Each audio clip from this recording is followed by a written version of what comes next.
Assalamualaikum warahmatullahi wabarakatuh. Gimana kabarnya teman-teman? Sehat semua ya? Oke. Sebelum mengawali kegiatan pada pagi hari ini, ketua kelas silahkan dipimpin untuk berdoa dulu.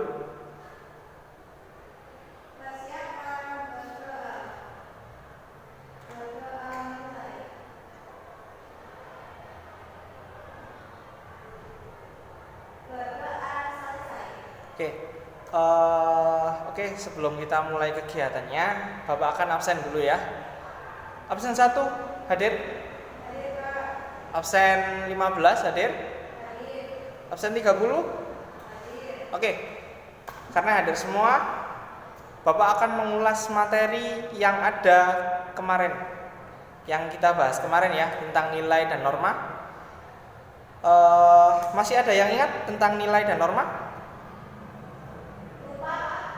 Lupa, waduh, ini oke. Bapak akan jelaskan secara singkat tentang nilai dan norma. Nilai dan norma adalah suatu aturan yang mengikat masyarakat, dan norma adalah suatu pemikiran yang mengikat di masyarakat juga tentang benar, baik dan buruknya. Itu nilai dan norma secara singkat ya. Baik, ke materi selanjutnya kita ke penyimpangan sosial. Apa sih penyimpangan sosial itu? Penyimpangan sosial adalah suatu tindakan individu atau kelompok yang bertentangan nilai dan norma yang berlaku di masyarakat. Lanjut ke bentuk penyimpangan sosial. Bentuk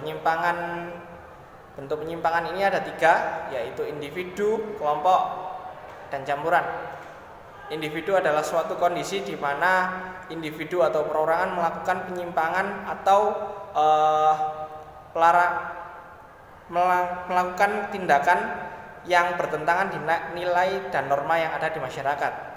Lalu penyimpangan kelompok adalah suatu kondisi yang di mana pelakunya adalah sekelompok orang. Sedangkan campuran adalah suatu kondisi di mana individu dalam kelompok melakukan pelanggaran nilai dan norma yang ada di masyarakat. Jadi individu ini tergabung dalam suatu kelompok, tapi dia melakukannya secara individu. Lanjut ke jenis penyimpangan sosial. Jenis penyimpangan sosial ada 2, yaitu primer dan sekunder. Penyimpangan primer adalah penyimpangan yang masih bisa untuk dimaklumi oleh masyarakat, sehingga penyimpangan ini tidak terlalu berat. Yang kedua adalah penyimpangan sekunder, yang dimana penyimpangan yang ini bertentangan dengan nilai dan norma, khususnya penyimpangan yang berat sehingga ada banyak hal yang harus diterima oleh pelanggarnya. Lanjut ke sifat penyimpangan positif dan negatif, di mana sifat penyimpangan positif adalah merupakan penyimpangan yang melanggar sistem sosial dalam masyarakat, tetapi dapat dimaklumi oleh masyarakat. Sedangkan penyimpangan negatif adalah penyimpangan yang tidak dapat ditolerir karena penyimpangannya bersifat berat. Lalu cara mengatasinya adalah ada 2, yaitu penguatan sistem kontrol sosial masyarakat. Yang kedua adalah penguatan fungsi dan peran lembaga. Jadi di penguatan sistem kontrol sosial kita saling mengingatkan tentang apabila ada yang melakukan pelanggaran, maka kita mengingatkan sebagai antar masyarakat. Yang kedua adalah penguatan fungsi dan peran lembaga, yang dimana RT RW diperkuat dalam dia sebagai lembaga masyarakat.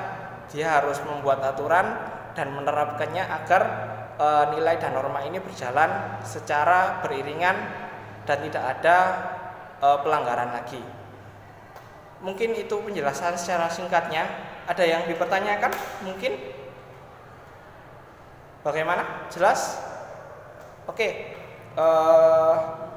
Karena tidak ada yang dipertanyakan, maka Bapak akan kasih tugas. Tugasnya adalah kalian membuat mind mapping tentang penyimpangan sosial ini, baik dari pengertian, tadi pengertiannya apa, bentuknya, faktornya, cara mengatasi, dan hal-hal lain yang bisa kalian cantumkan di mind map itu. Untuk itu tegasnya ada yang dipertanyakan? Tidak susah kan tentang membuat mind mapping ini? Baik ya, tidak ada dipertanyakan. Bapak akan tutup. Mohon maaf bila Bapak ada kesalahan dan kata-kata yang mungkin kurang jelas tadi. Baik, assalamualaikum warahmatullahi wabarakatuh. Terima kasih. Oke ya.